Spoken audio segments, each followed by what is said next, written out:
Everyone, তোমরা সবাই কেমন আছো? আশা করি সবাই খুব ভালো আছো। আমিও খুব ভালো আছি। আমি পূজা তোমাদের সাথে শেয়ার করতে চলে আসলাম আবার একটা নতুন ভিডিও। তো দেখো, তোমাদের তো কালকে বলেছিলাম আজকে আমাদের বাড়িতে পাঁচন উৎসব, যেটা চৈত্র মাসের সংক্রান্তিতে হয়ে থাকে। তো আজকের দিনটা কিন্তু সকালবেলা স্নান টান করে প্রথমেই ঠাকুর ঘরে চলে এসেছিলাম পুজো দেওয়ার জন্য। আর আমার গোপুসোনাকে কিন্তু আজকেই নিউ ড্রেস পরিয়েছি, মানে আজ থেকেই তার কিন্তু পয়লা বৈশাখ শুরু হয়ে গেছে।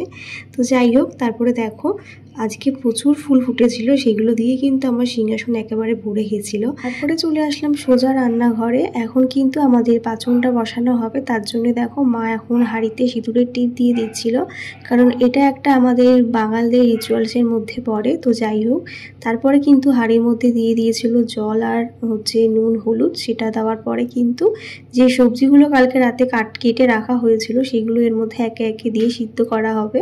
তারপরে যখন সবজিটা অনেকটা বয়েল হয়ে যাবে তার মধ্যে কিন্তু মা মশলাগুলো অ্যাড করবে। আর কার কার বাড়িতে এই পাঁচনের রিচুয়ালসটা আছে অবশ্যই জানিও, অনেকের বাড়িতেই হয়তো আছে। তো দেখো এখানে কিন্তু সব সবজি দেওয়ার পরে এটা 50% হয়ে গেছিলো, তারপর তোমাদের সাথে শেয়ার করছি। আর তারপরে দেখো এটা একেবারে নামানোর আগে কিন্তু এর মধ্যে একটা মশলা দেওয়া হয়। তো সেই মশলাটা কি থাকে সেটা আমি ঠিক জানি না, যদি কেউ জেনে থাকে অবশ্যই জানিও, আমার শাশুড়ি মা জানে।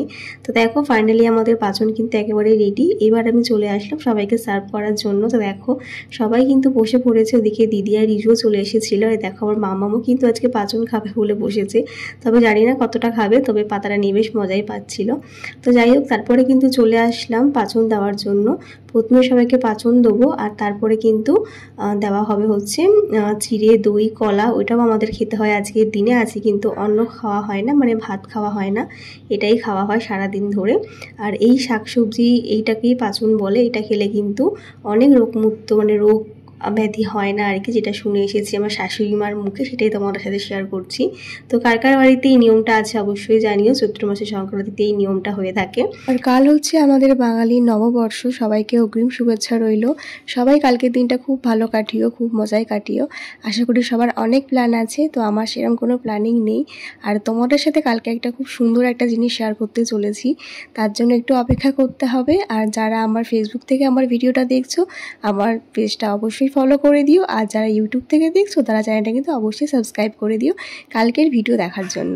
তো যাই হোক, এখানে সবাইকে সার্ভ করে দেওয়ার পর কিন্তু দেখো আমি বসে পড়েছিলাম, আর মামামকে দিলাম, সে তো ফেলেই দিল। আর এটাও কিন্তু আজকে আমাদের খেতে হয় দই চিড়ে খই আর সাথে নারকোল ছাতু কলা আর গুড়, মানে মিষ্টি একটা জিনিস, সেটা সব কিছু নিয়ে ওই দধি কর্মার মতন এটাও খেতে হয় আমাদের আজকে নিয়ম। আজকে যেহেতু ভাত খেতে নেই, তো এইটা দিয়ে প্রথমে আমি শুরু করছি, লাস্টে পাঁচনটা খাবো, নাইরে প্রচণ্ড মিষ্টি মিষ্টি হয়ে যায় আর গাটা গোলায়। তারপরে দেখো সবার খাওয়া হয়ে গেছে বলে মামাম কিন্তু সবাইকে জিজ্ঞাসা করছিল যে আজকে রান্নাটা কেমন হয়েছিল, মানে এত পাকা হয়েছে যে কি বলবো। তাহলে চলো আজকের মতন ভিডিওটা এখানে শেষ করছি, দেখা হচ্ছে নেক্সট ব্লগে। বাই সবাইকে, সবাই খুব ভালো থেকো।